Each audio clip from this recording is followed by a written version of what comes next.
Coucou les amis, je suis ravie de vous retrouver pour cette nouvelle vidéo. Ça fait un petit moment que j'en ai pas fait et en plus, je change de lieu. Alors, j'espère que déjà que les bruits environnants vont pas trop vous déranger et que vous allez pouvoir m'entendre correctement. Mais voilà, j'en avais envie et j'étais bien ici, donc c'est parti. Pour les énergies pour ce jeudi 5. Donc je prends le jeu Imagine et on va voir ce qui ressort. Quelle est l'énergie principale pour ce jeudi 5? Dans quelle énergie générale on va être baigné? Alors nous avons celle-ci.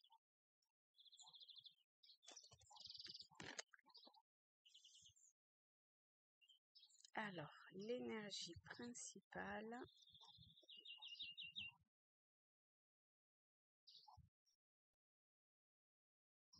Il y a peut-être une attitude, une posture à adopter qui est un petit peu différente. Enfin, qui est c'est pas une obligation, hein, d'accord, vous faites comme vous voulez. Hein. Mais en tout cas, il y a, a priori, on nous conseille, je vais m'inclure dedans, d'adapter une posture ou une attitude qu'on n'a peut-être pas trop l'habitude d'avoir ou qui peut paraître un petit peu original du point de vue du regard d'autrui. Mais de toute évidence, c'est pas grave, allez-y, parce que ça vous réussit. Donc s'il y a un truc dont vous n'avez pas forcément l'habitude ou qui sort un petit peu de l'ordinaire, enfin si vous avez cette idée-là, eh ben allez-y. C'est comme si vous étiez guidé quelque part à avancer vers cette voie-là.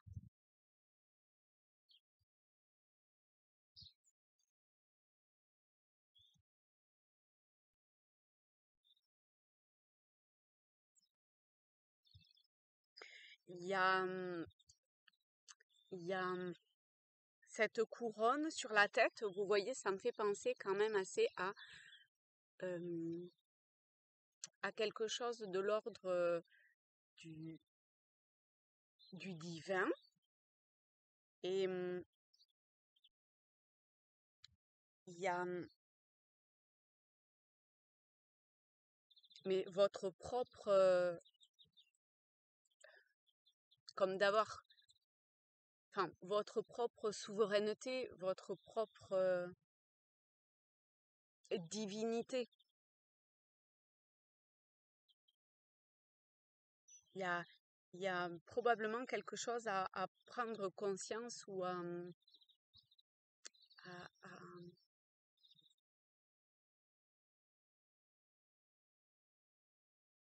vivre. Je suis plutôt dans le à vivre. Parce que quand même, cette couronne, vous la portez déjà sur la tête.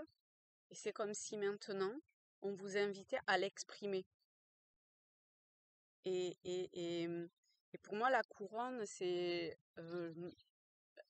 la couronne du roi, de la reine. Donc c'est quelque chose de souverain, de divin. Et peut-être que... Alors, vous l'avez toujours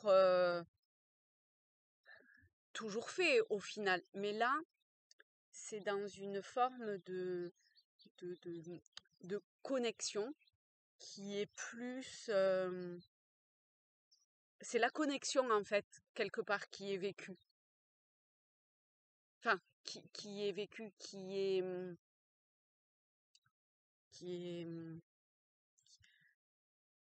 oui, qui est vécue. On va dire, je ne sais pas trop comment l'exprimer, on va dire ça comme ça. C'est magnifique, en tout cas. Donc ça, je la mets dans mon soutien-gorge. Non. C'est grand n'importe quoi.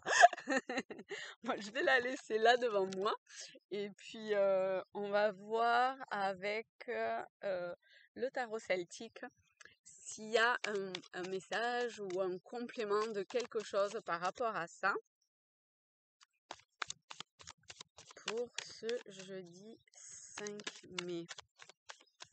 Alors, on a le père, et je vais prendre celle-ci aussi, le magicien. On a deux arcanes majeurs, hein, le père c'est l'empereur dans le tarot de Marseille traditionnel, le magicien, la carte numéro 1, donc c'est le battleur. C'est marrant, j'ai envie de la mettre... oh, ok, j'ai envie de la mettre dans l'autre sens en fait.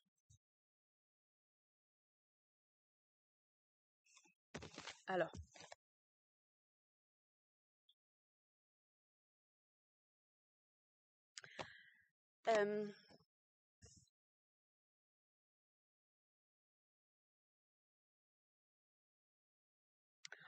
on est sur des personnes... Ah oui, je sais pourquoi j'ai envie de la mettre en premier.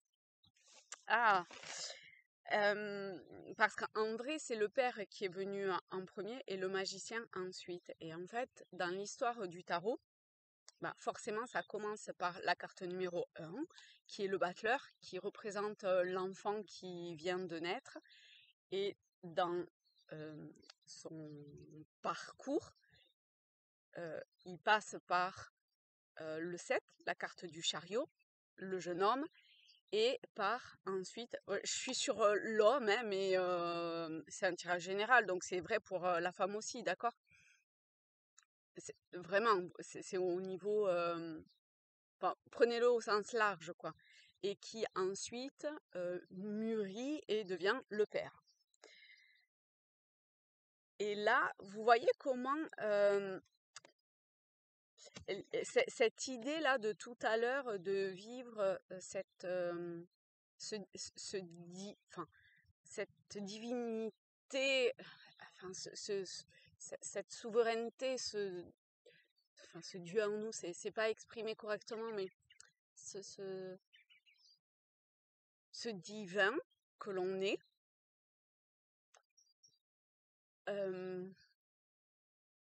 eh bien, c'est cette sorte de transformation, entre guillemets, hein, cette forme d'évolution, voilà, plutôt, cette évolution du battleur. Et on rejoint, je trouve, avec cette carte-là, le petit enfant. Et c'est marrant que enfin c'est marrant, c'est pas anodin qu'ensuite ça, ce que je ressentais par rapport à cette carte est allé vers la couronne. Et ici, je me rends compte que c'est la même chose en fait, que de ce petit enfant, parce que là pour le coup, le magicien me parle vraiment comme ça, passe par, enfin, et évolue jusqu'au père. Et je vais pas l'interpréter, enfin je l'interprète vraiment pas dans le sens d'une évolution physique d'un enfant qui vient de naître vers l'âge adulte d'un enfant. Je le prends, enfin en tout cas c'est comme ça que je le ressens, de plutôt la part de, enfin, cette part de connexion avec ce divin que l'on est, vu, enfin, ou vécu euh, de, de, de, de, de, de, de ce qu'un enfant est quand il naît, jusqu'à une évolution intérieure, spirituelle. Mais je trouve que enfin, si on dit spirituel, c'est comme si de suite on cloisonnait quelque chose que là, j'ai vraiment pas du tout envie de cloisonner en fait. Et de cette transformation, c'est vraiment pas une prise de conscience ici, c'est vraiment le vivre en toute conscience.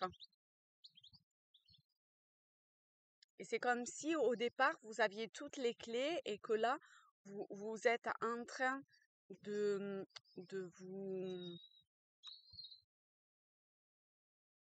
d'aller vers cet état de pair. Il y en a d'autres hein, après derrière, hein, d'accord? Il y a le pape, l'ermite, donc c'est pas fini, hein, ok?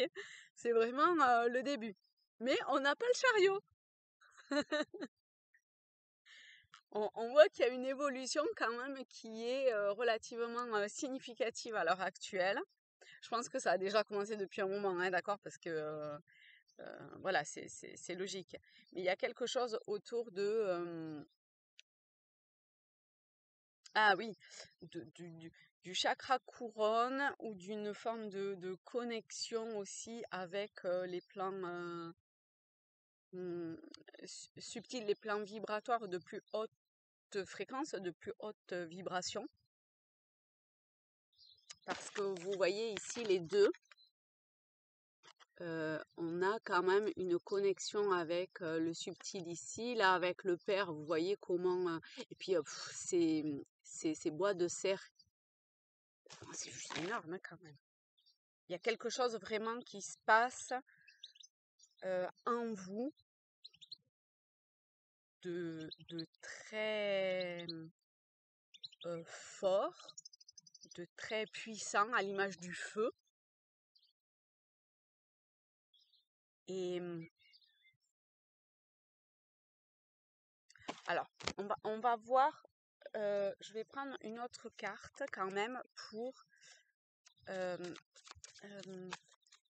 sais pas, en forme de qu'est-ce qui vous guide ou qu'est-ce qui... on a le 9 d'épée.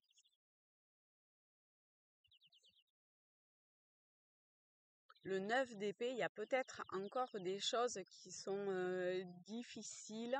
Vous voyez comment cette femme est dans son lit, elle pleure, il y a encore le mental qui est très présent, mais à l'image du magicien, enfin à l'image de la carte, vous voyez comment il y a les roses en bas, le bas est exactement de la même euh, comment c'est pareil, il y a les roses rouges en bas et en haut, parce que quand j'ai fait ça en fait, je voyais les trois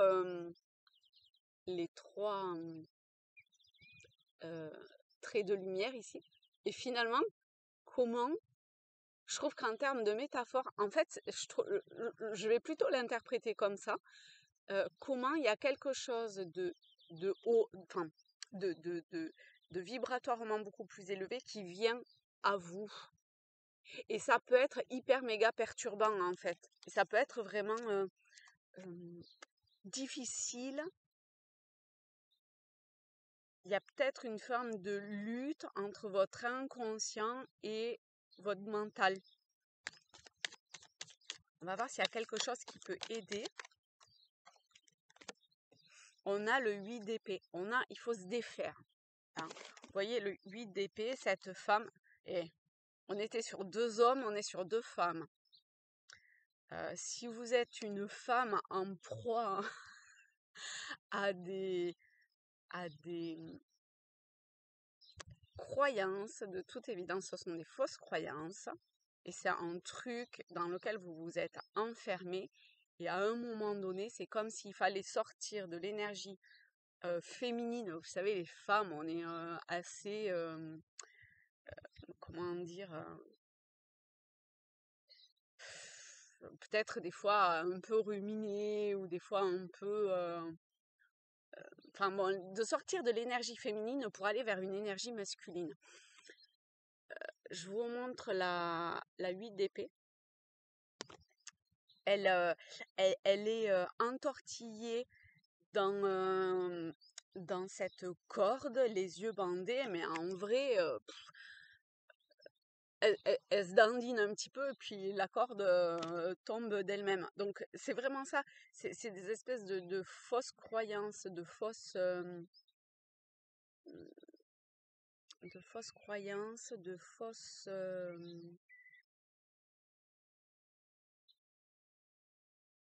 un truc dans lequel on est comme ça, comme un peu un cercle vicieux ou je ne sais quoi. Et à un moment donné, eh ben, il faut arriver à en prendre conscience et à se libérer de ça. Et vous avez toutes les clés pour vous en libérer. Mais ça a l'air difficile parce qu'émotionnellement, non, euh, euh, oui, émotionnellement, il y a comme une forme de sécheresse quelque part. Et il faut mettre de la lumière dans tout ça. Il faut... Ah ouais, et les yeux, ils n'arrivent pas à s'ouvrir.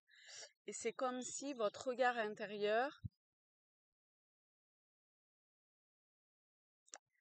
euh, était... Non, que vous-même, vous bloquiez d'une certaine façon, mais je veux pas vous culpabiliser ou je ne sais quoi, hein, mais vous bloquiez. Enfin, en fait, il faut que vous arriviez à prendre conscience que c'est vous-même qui vous bloquiez votre perception ou votre vision des choses. C'est vous-même qui vous coupez d'une certaine façon de cette évolution vers le Père et vers cette connexion vers les plans subtils qui sont déjà là en fait.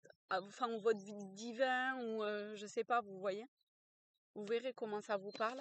Je vais voir s'il y a d'autres cartes qui, qui veulent sortir. J'ai mis à l'envers. Peut-être qu'il y a un truc que vous... Enfin, j'ai mis à l'envers.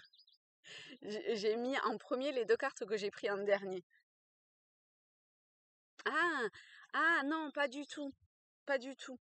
En fait, il faut pas mettre la charrue avant les bœufs. Vous voyez? Il faut déjà acter là maintenant. Enfin, acter là maintenant. Il faut déjà, avant d'atteindre le Père, il faut, enfin, l'énergie du Père et la symbolique, il faut déjà arriver à se débarrasser des poids qui pèsent aujourd'hui, ou de ce que l'on ne veut pas voir aujourd'hui, ou je sais pas, d'un schéma, hein, d'une fausse croyance. Il y a une transformation qui, qui est en cours, en possibilité de encore évoluer grandement, vraiment grandement même. Et ce qui peut vous aider, ce qui va vous aider, c'est cette énergie masculine, de feu. Alors, est-ce qu'il y a autre chose pour vous qui regardez cette vidéo pour ce jeudi?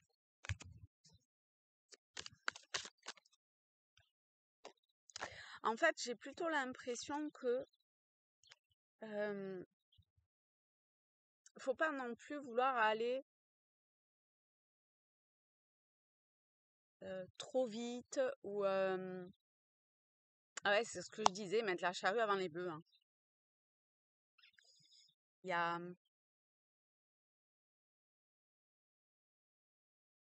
vous avez tout tout en vous, tous les outils en vous pour aller vers une forme de mort symbolique. En fait, on a le valet de bouclier et la mort. On est encore sur une arcane majeure.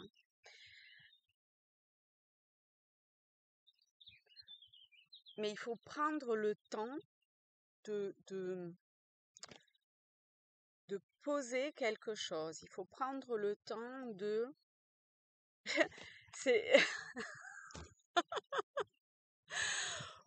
Regardez cette femme qui est dans la nature avec le bouclier ici. Non mais sans déconner quoi. Regardez, je trouve que c'est exactement la forme de mon pouf et la couleur. C'est un truc.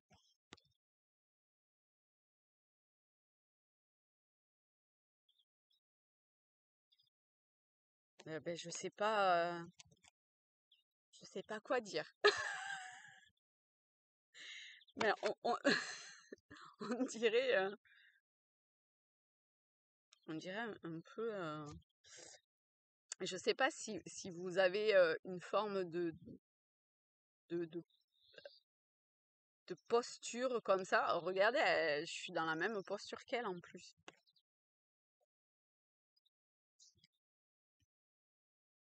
D'accord.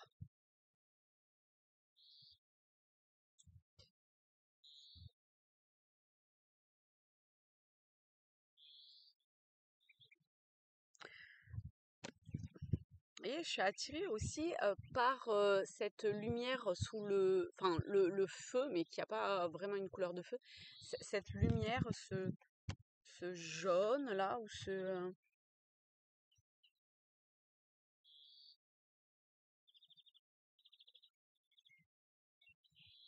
sais pas comment.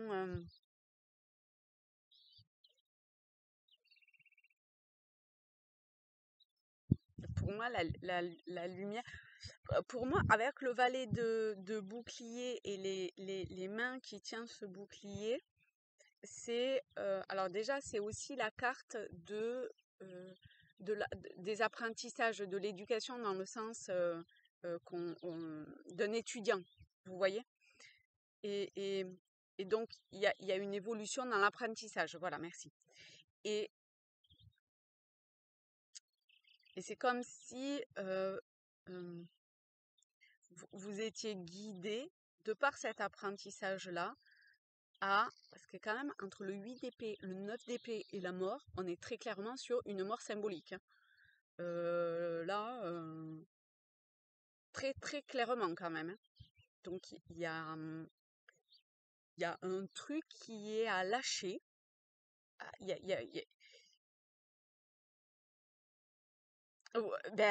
oui, ben même depuis le début en fait, avec cette transformation, cette évolution du magicien, du battleur vers le père, c'est une mort symbolique de l'enfant et de l'adolescence vers valet de bouclier, on serait relativement dans l'adolescence, d'accord, le jeune adulte, vers le père. Vous voyez comment dans certaines tribus, certains groupes sociaux, il y a comme des étapes, enfin des rites initiatiques qui fait que il y a une forme de mort symbolique quelque part au travers d'un rite initiatique qui permet le passage alors je sais pas, de l'enfant à l'âge adulte. Et ben là, il y a un truc comme ça, mais on est sur un niveau euh, pas axé sur l'âge, axé sur une connaissance intérieure. Mais il y a encore quelque chose à lâcher de la, le vécu, le ressenti de l'enfant et de l'adolescence pour pouvoir passer à ce que le père représente euh, cette, dans sa divinité. Oh la vache! Et c'est magnifique en fait. Cette mort est absolument magnifique. Regardez comment cette mort est magnifique en vrai. C'est comme si elle vous attendait depuis toujours. Elle a les bras qui sont en fait d'une bienveillance extrême. Non mais c'est vrai en vrai, hein. C'est vrai en vrai. Et puis ah ouais, oh, j'allais dire. Et puis cette petite fille qui a un bouquet de fleurs. Regardez. Depuis le début, hein, je parle de passage d'un état à un autre, mais dans la forme symbolique. Et là, on est encore sur cette petite fille qui tend ce bouquet à la mort dans le sens merci. Enfin, en tout cas, c'est comme ça que je l'interprète, hein, d'accord? Et même cet euh, être-là qui est allongé, qui a une rose blanche avec la couronne qui est partie. enfin, qui n'est pas à sa tête. C'est comme, je sais pas, il y a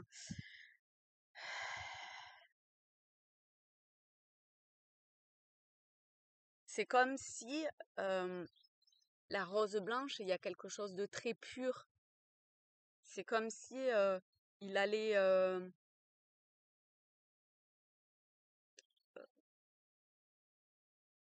naître dans une forme de pureté.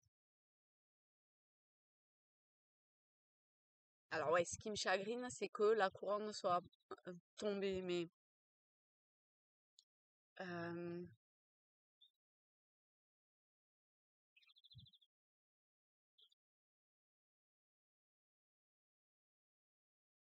ah, parce que la couronne, elle est sur sa tête, elle est à l'extérieur.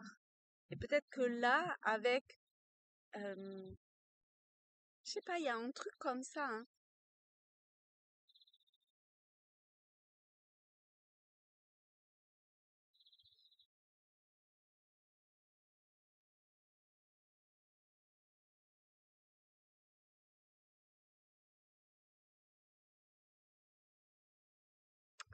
On verra ça un autre jour, à mon avis. C'est une autre histoire. Oups, pour un autre moment. Voilà, exactement. Le vent se lève, il balaye ce qui a besoin d'être balayé. C'est parfait.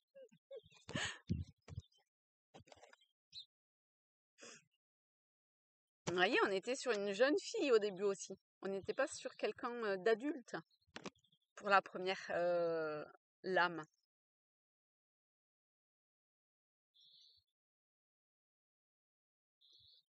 Voilà les amis, et ben, je vous fais de très gros bisous. Je pense que dans la lancée, je vais débuter les horoscopes pour ce mois de mai qui est déjà entamé. Je vous fais des gros bisous. Salut!